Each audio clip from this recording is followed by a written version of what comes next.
പുതുപുത്തൻ വീഡിയോയിലേക്ക് എല്ലാവർക്കും സ്വാഗതം. ഇന്നത്തെ നമ്മുടെ വീഡിയോയിൽ നിങ്ങൾ റിക്വസ്റ്റ് ചെയ്തിട്ടുള്ള സിമ്പിളായിട്ടുള്ള ആക്രിലിക് പെയിൻറ്റിങ് വീഡിയോ ആയിട്ടാണ് ഞാൻ വന്നിട്ടുള്ളത്. അപ്പോൾ ഭയങ്കര സിമ്പിളായിട്ടുള്ള ഈ പെയിൻറ്റിങ് എങ്ങനെയാണ് ചെയ്യാമെന്ന് നിങ്ങൾ കണ്ടു നോക്കിയിട്ട് നിങ്ങൾക്ക് എന്തെങ്കിലും ഡൗട്ട്സ് ഉണ്ടെങ്കിൽ എന്താ ചെയ്യേണ്ടത്, താഴെ കമൻറ്റ് ചെയ്യാം. ഓക്കെ, അപ്പോൾ നമ്മൾ തുടങ്ങിയല്ലേ. ഇത് ഫ്ലാഷിൻ്റെ പാഡിലെ ക്യാൻവാസ് പേപ്പറാണ്. ക്യാമലിൻ്റെ പെയിൻറ്റാണ് യൂസ് ചെയ്യുന്നത്. ക്യാമലിന് ചിലത് ഫെവിക്രിലിനാണ്.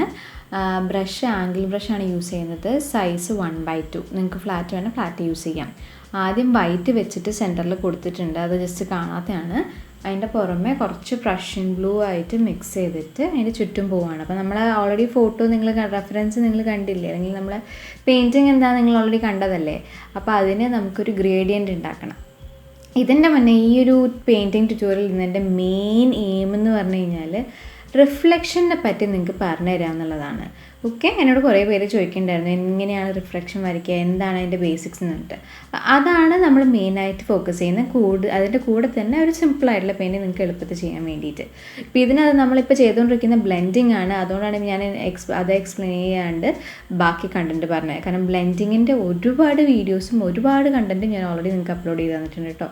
അപ്പോൾ കാണാത്തവരുണ്ട്, പുതിയതായിട്ട് വന്നവരാണെന്നുണ്ടെങ്കിൽ ഒന്ന് പോയിട്ട് ആ വീഡിയോസ് കാണുക. നിങ്ങളെ ബേസിക്സ് ക്ലിയർ ആക്കിയിട്ട് ബാക്കി വീഡിയോ കാണുക. ഇല്ലയെന്നുണ്ടെങ്കിൽ മിക്കവാറും നിങ്ങൾക്കിത് ഭയങ്കര ബുദ്ധിമുട്ടായിട്ട് തോന്നും. അത്രയേ ഉള്ളൂ, വേറെ പ്രശ്നമൊന്നുമില്ല കേട്ടോ. ഓക്കെ, അപ്പം ഇത് ഞാൻ ജസ്റ്റ് ഡാർക്ക് ആക്കാൻ വേണ്ടിയിട്ട് 2-3 ലെയർ അടിച്ചിട്ടുണ്ട്. കാരണം ബ്ലെൻഡിങ് ഒന്നും കൂടി സ്മൂത്ത് ആക്കാൻ വേണ്ടിയിട്ട്. നിങ്ങൾക്ക് വേണമെങ്കിൽ മോ ബ്രഷ് യൂസ് ചെയ്ത്, ഭയങ്കര കുഞ്ഞതായതിനെ കൊണ്ട് അതിന് വേണ്ടിയിട്ട് മോ ബ്രഷ് എടുക്കാത്തതാണ്. അപ്പം ഇത് നിങ്ങൾക്ക് കുറച്ചും കൂടി വലിയ സൈസ് ആംഗിൾ ബ്രഷിനെ കുറച്ചും കൂടി നല്ല ഫിനിഷിൽ ചെയ്യാവുന്നതേ ഉള്ളൂ. ഓക്കെ, അപ്പം നമ്മളത് ഒരുവിധം കഴിഞ്ഞു. ഇനി ഇതിനെ ഡിവൈഡ് ചെയ്യാണ്. അതായത് നമ്മൾ റിഫ്ലക്ഷൻ എന്താണെന്ന് ചോദിച്ചാൽ, റിഫ്ലക്ഷൻ എന്ന് പറയുമ്പം മുകളിലും താഴെയും. ഇപ്പോൾ അതായത് റിഫ്ലക്ഷൻ എവിടേക്കാണ് വരുന്നത്, നേച്ചറിൻ്റെ ആ ഒരു ലെവലിൽ നോക്കുകയാണെങ്കിൽ വെള്ളത്തിൻ്റെ മുകളിലാണ് മോസ്റ്റ്ലി റിഫ്ലക്ഷൻ വരിക. അപ്പം ആ റിഫ്ലക്ഷൻ ഇതിനകത്ത് കാണിക്കാൻ വേണ്ടിയിട്ടാണ് നമ്മൾ പേപ്പറിനെ അങ്ങോട്ടും ഇങ്ങോട്ടും ഡിവൈഡ് ചെയ്തത്. ഇപ്പം ചെയ്തുകൊണ്ടിരിക്കുന്നത് സ്പ്ലാറ്ററിങ് ടെക്നിക്കാണ്. അതായത് നമുക്ക് സ്കൈയിൽ സ്റ്റാർസ് ആഡ് ചെയ്യാൻ വേണ്ടിയിട്ട്. ഇത് ഡീറ്റെയിൽ ആയിട്ട് ഓൾറെഡി പറഞ്ഞു തന്നിട്ടുണ്ട്, പക്ഷേ ഞാനിപ്പോൾ ഇത് ചെയ്തുകൊണ്ടിരിക്കുന്നതിനെ കൊണ്ട് ഞാൻ ജസ്റ്റ് പറഞ്ഞു എന്നേ ഉള്ളൂ. അപ്പം നമ്മളെവിടെയായിരുന്നു റിഫ്ലക്ഷൻ. അപ്പോൾ റിഫ്ലക്ഷൻ എന്ന് പറയുന്നത് മുകളിലും താഴെയും ഒരേപോലെ, അതായത് റിഫ്ലക്റ്റ് ചെയ്യുന്ന സർഫസിൽ മുകളിന് എന്താണോ അതേ ഹൈറ്റിൽ അല്ലെങ്കിൽ അതേ ഡെപ്തിലാണ് താഴെയും, അതായത് വെള്ളത്തിൽ റിഫ്ലക്ഷൻ കാണിക്കുക. അപ്പോൾ നിങ്ങൾക്കൊരു ഡൗട്ട് ഉണ്ടാവും, റിഫ്ലക്ഷനും ഷാഡോവും സെയിം ആണോ? അല്ല, രണ്ടും രണ്ടാണ്. ഷാഡോവിനെ പറ്റി ഡീറ്റെയിൽ ആയിട്ടൊരു വീഡിയോ ഓൾറെഡി നമ്മൾ അപ്ലോഡ് ചെയ്തിട്ടുണ്ട്. അപ്പോൾ അതിനെപ്പറ്റി അറിയാൻ നിങ്ങളത് പോയി കണ്ടു നോക്കുക. ഇപ്പോൾ ഇവിടെ നമ്മൾ റിഫ്ലക്ഷനെ പറ്റിയാണ് പറഞ്ഞുകൊണ്ടിരിക്കുന്നത്. പിന്നെ ഇവിടെ ലാൻഡിൻ്റെ മുകളിൽ നമ്മളൊരു മരം വരച്ചുകൊണ്ടിരിക്കുകയാണ്. ബ്ലാക്ക് യൂസ് ചെയ്തിട്ടാണ് മരം വരച്ചിട്ടുള്ളത്. ഇത് എന്താ പറയുക, നമ്മൾ റൗണ്ട് ബ്രഷ് യൂസ് ചെയ്തിട്ടുണ്ട്. സൈസ് 4 or 6 നിങ്ങൾക്ക് ഏതാ കംഫർട്ടബിൾ എന്ന് വെച്ചാൽ അത് യൂസ് ചെയ്യാവുന്നേ ഉള്ളൂ. അപ്പം ഞാൻ പറഞ്ഞു നേരത്തെ റിഫ്ലക്ഷൻ എന്ന് പറഞ്ഞാൽ മുകളിലും താഴെയും ഒരേപോലെ. അപ്പം മുകളിലൊരു ട്രീ വരച്ചു, അതേപോലെ തന്നെ വേണം താഴെ വരയ്ക്കാൻ. ഇവിടെ വെള്ളത്തിൻ്റെ മുകളിൽ വരച്ചിരിക്കുന്നതിനെ കൊണ്ട് ഒരുപാട് പെർഫെക്ഷനിലേക്ക് പോകണ്ട. പക്ഷെ ചില സമയത്ത് നമുക്ക് ഫോട്ടോ റെഫറൻസുകൾ നോക്കുകയാണെങ്കിൽ കാണാം മുകളിലും താഴെയും ഒരു ഷേക്കിങ് ബോട്ടം മൂവ്മെൻറ്റ് പോലും ഇല്ലാണ്ട് ഏറ്റവും മുകളിൽ എന്താണോ അതേ താഴെയുള്ള പോലത്തെ സിറ്റുവേഷൻസും വരാറുണ്ട്. പക്ഷെ ഇവിടെ ഞാൻ അതല്ല, ഇവിടെ കുറച്ച് ഒഴുക്കുള്ള ലേക്കാണെന്ന് അസ്യൂം ചെയ്തിട്ടാണ് തുടങ്ങുന്നത്. സോ അതുകൊണ്ട് ഏകദേശം മുകളിലുള്ള സാധനം താഴെ വന്നാൽ മതി. ഇപ്പം നേരത്തെ നമ്മൾ വട്ടം അടിച്ചത് മുകളിലും താഴെയും ഒരേപോലെ, അതായത് ബാക്ക്ഗ്രൗണ്ടിലും മുകളിലും താഴെയും ഒരേപോലെ വരാൻ വേണ്ടിയിട്ടാണ് കംപ്ലീറ്റ് വട്ടമായിട്ട് എടുത്തത് കേട്ടോ. അപ്പോൾ ഞാൻ ഇവിടെ വാട്ടർ മൂവ്മെൻറ്റ്സ് ഉണ്ടായിരുന്നു. അപ്പം ഇത് ഭയങ്കര റിയലിസ്റ്റിക് പെയിൻറ്റിംഗ് ഒന്നുമല്ല, നമുക്ക് എളുപ്പത്തിൽ ചെയ്യാൻ പറ്റിയ ഒരു എന്താ പറയുക, ഒരു നൈറ്റ് പെയിൻറ്റിങ് എന്നേ ഉള്ളൂ കേട്ടോ. അപ്പോൾ അതുകൊണ്ട് നൈഫ് യൂസ് ചെയ്തിട്ട് ജസ്റ്റ് വെള്ളമാണ് എന്ന് കാണിക്കുന്നത്. അതായത് മുകൾ ഭാഗവും താഴ്ഭാഗവും ഒരേപോലെ കഴിഞ്ഞാൽ ഏതാ വെള്ളം ഏതാന്ന് ഡിസ്റ്റിങ്ക്വിഷ് ചെയ്യാനും കുറച്ചും കൂടി ആ ഒരു ഡിസ്റ്റിങ്ക്വിഷൻ എളുപ്പമാക്കാൻ വേണ്ടിയിട്ട് ജസ്റ്റ് അത് വെള്ളത്തിൻ്റെ മൂവ്മെൻറ്റ് പോലെ വൈറ്റ് കൊണ്ട് നൈഫ് യൂസ് ചെയ്തിട്ട് ജസ്റ്റ് കുറച്ച് പാച്ചസ് കൊടുക്കുകയാണ്. നിങ്ങൾക്കത് നൈഫ് യൂസ് ചെയ്ത് ചെയ്യണമെന്നില്ല, നിങ്ങൾക്കത് ബ്രഷ് യൂസ് ചെയ്ത് ചെയ്യാം. ഇത്രയും വൈറ്റ് പാച്ചസ് ആഡ് ചെയ്യണമെന്നില്ല. ഇത് എൻ്റെ ഒരു ഇൻട്രസ്റ്റിന് ഞാൻ ആഡ് ചെയ്തേ ഉള്ളൂ കേട്ടോ. അപ്പോൾ താഴത്തതും മുകളിലത്തും ഇപ്പോൾ ഏകദേശം സെയിം ആണ്, പക്ഷേ അതിൻ്റെ മുകളിൽ കൂടെ വെള്ളം പോകുന്നതിനെ കൊണ്ട് അതിൻ്റെ കളേഴ്സ് കുറച്ച് സ്പ്രെഡ് ഔട്ടാണ്. ഇനി മുകളിലത്തെ ട്രീ വരയ്ക്കാൻ നിങ്ങൾക്ക് വേണമെങ്കിൽ റൗണ്ട് ബ്രഷ് യൂസ് ചെയ്യാം, ആംഗിൾ ബ്രഷ് യൂസ് ചെയ്യാം, അല്ലെങ്കിൽ ഫ്ലാറ്റ് ബ്രഷ് യൂസ് ചെയ്യാം, അല്ലെങ്കിൽ ഡീറ്റെയിൽ ബ്രഷ് യൂസ് ചെയ്യാം. നിങ്ങൾക്ക് അവൈലബിൾ ആയിട്ടുള്ള ഏത് ബ്രഷ് വേണമെങ്കിലും യൂസ് ചെയ്യാം. ഒരേ ബ്രഷ് കൊണ്ട് പല രീതിയിൽ ചെയ്യുന്ന വീഡിയോ ഒക്കെ നമ്മൾ ഓൾറെഡി അപ്ലോഡ് ചെയ്തിട്ടുണ്ട്. ഓക്കെ, അപ്പം നമ്മൾ ട്രീൻ്റെ മുകളിലേക്ക് ജസ്റ്റ് ലീവ്സ് ഇങ്ങനെ ആഡ് ചെയ്ത് കൊടുക്കുകയാണ്. എന്തായിട്ട് വേണമെങ്കിലും കൺസിഡർ ചെയ്യാം. ഈ ലീവ്സിൻ്റെ മുകളിൽ നമുക്ക് വേണമെങ്കിൽ കുറച്ചും കൂടി ഒരു പേർപ്പിളോ മജന്തയോ അങ്ങനെ എന്തെങ്കിലും കളർ വേണമെങ്കിൽ കൂടി ആഡ് ചെയ്ത് കൊടുക്കാം. ഇനി മുകളിൽ അതേ സംഭവം നമ്മൾ താഴെയും ക്രിയേറ്റ് ചെയ്യാണ്. താഴെ ക്രിയേറ്റ് ചെയ്യുമ്പോൾ മുകളിൽ ആ ഒരു അത്ര അങ്ങോട്ട് ഇപ്പോൾ ഈ ഒരു സിറ്റുവേഷൻ അല്ലെങ്കിൽ ഈ ഒരു പെയിൻറ്റിങ് കാരണം ഓൾറെഡി നമ്മൾ പെയിലാക്കി വെച്ചിട്ടുണ്ടല്ലോ, അത്ര ഡാർക്ക് ആക്കണമെന്നില്ല. അപ്പോൾ അതുകൊണ്ട് കുറച്ച് ബ്ലെൻഡഡ് ആയിട്ട് വരച്ചാൽ മതി. കാരണം അത് മുകളിൽ തന്നെ റിഫ്ലക്ഷൻ ആണല്ലോ താഴെ വരുന്നത്. അപ്പോൾ അതൊന്ന് ജസ്റ്റ് സ്പ്രെഡ് ഔട്ട് ആവുന്നതിനെ കൊണ്ട് ഭയങ്കര ഡെഫിനിഷൻ കൊടുക്കണ്ട. അപ്പം നമ്മൾ മരത്തിൻ്റെ മുകളിൽ അതേപോലെ മരമാണെന്ന് തോന്നാൻ വേണ്ടി ബ്ലാക്ക് മാത്രം അതിനൊരു എന്താ പറയുക, ഞാൻ പറയില്ല ഡെഫിനിഷൻ തോന്നിയിട്ടില്ല. അപ്പം അതിന് കുറച്ചുകൂടി ഡെഫിനിഷൻ തോന്നാൻ വേണ്ടി കുറച്ച് വൈറ്റ് കൊണ്ട് ഹൈലൈറ്റ്സും അതേപോലെ വാല്യൂ ഡിഫറൻസും ഒക്കെ ആഡ് ചെയ്ത് കൊടുക്കുകയാണ്. വൈറ്റ് മാത്രമേ യൂസ് ചെയ്തിട്ടുള്ളൂ. നമ്മൾ നോർമലി മരം വരയ്ക്കുന്ന പോലെ ബ്രൗൺ ഒന്നും യൂസ് ചെയ്തിട്ടില്ല. ജസ്റ്റ് അതൊരു മരമാണ്, മരത്തിൻ്റെ മുകളിൽ ബാർക്കിൻ്റെ ആ ഒരു കുറച്ച് ടെക്സ്ചർ ഉണ്ട് എന്ന് കാണിക്കാൻ വേണ്ടിയിട്ട് വരച്ചെന്നേ ഉള്ളൂ.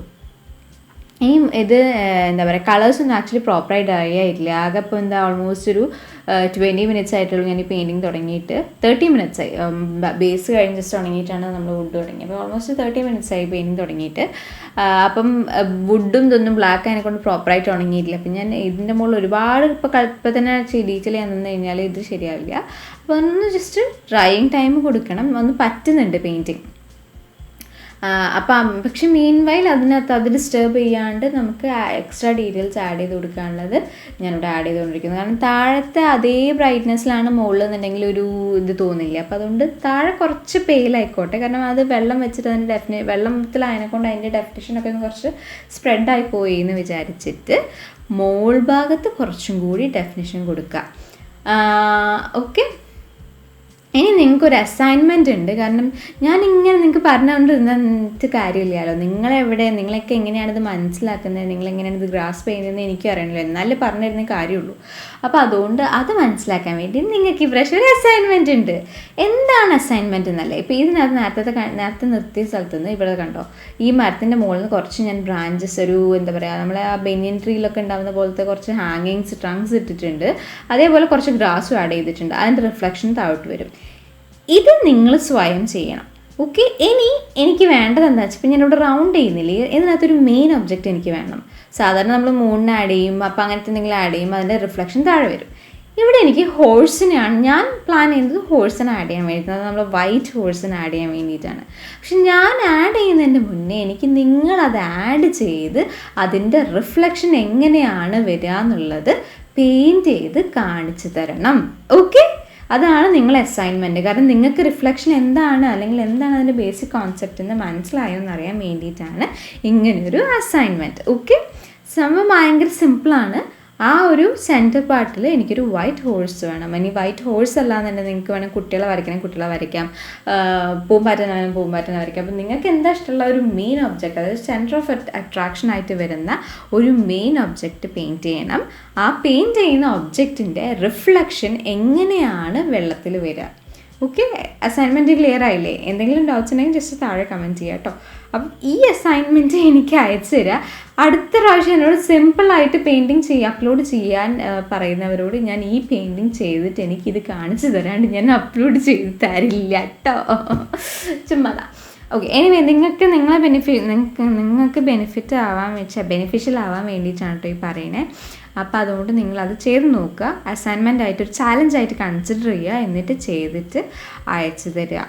ഓക്കെ, അപ്പോൾ നിങ്ങൾ പെയിൻറ്റിങ് കണ്ടില്ലേ? പെയിൻറ്റിങ് കണ്ടിട്ട് നിങ്ങൾക്ക് എന്ത് തോന്നി? എളുപ്പമാണെന്ന് തോന്നിയെങ്കിൽ നിങ്ങൾ എന്തായാലും തീർച്ചയായും ട്രൈ ചെയ്ത് നോക്കുക. ട്രൈ ചെയ്ത് നോക്കിയിട്ട് എന്താ ചെയ്യേണ്ടത്? നിങ്ങൾ എനിക്ക് ഇമെയിൽ ചെയ്യുക അല്ലെങ്കിൽ ഇൻസ്റ്റാഗ്രാമിൽ മെസ്സേജ് ചെയ്യുക. ഇൻസ്റ്റാഗ്രാമിൽ ഇപ്പോഴും റെസ്പോണ്ട് കിട്ടാത്തവർക്ക് റെസ്പോണ്ട് തരുന്നതായിരിക്കും. കുറച്ചും കൂടെ ടൈം ഉണ്ടാക്കി എടുക്കുന്നേ ഉള്ളൂ. ടൈം മാനേജ്മെൻറ്റ് വളരെ മോശമായിട്ടുണ്ട്. സോ അതുകൊണ്ട് മാനേജ് ചെയ്ത് വരുന്നേ ഉള്ളൂ. എല്ലാവർക്കും റെസ്പോൺസ് കിട്ടും കേട്ടോ. അപ്പോൾ ഇന്നത്തെ പെയിൻറ്റിങ് ഭയങ്കര എളുപ്പമായിരുന്നില്ലേ? ഇതേപോലത്തെ കുറച്ച് എന്താ പറയുക, എളുപ്പത്തിൽ ചെയ്യാൻ പറ്റുന്ന പെയിൻറ്റിങ്സ് ആയിട്ട് ഞാൻ വരുന്നതായിരിക്കും. അടുത്ത വീഡിയോ കാണുമ്പോഴേക്കും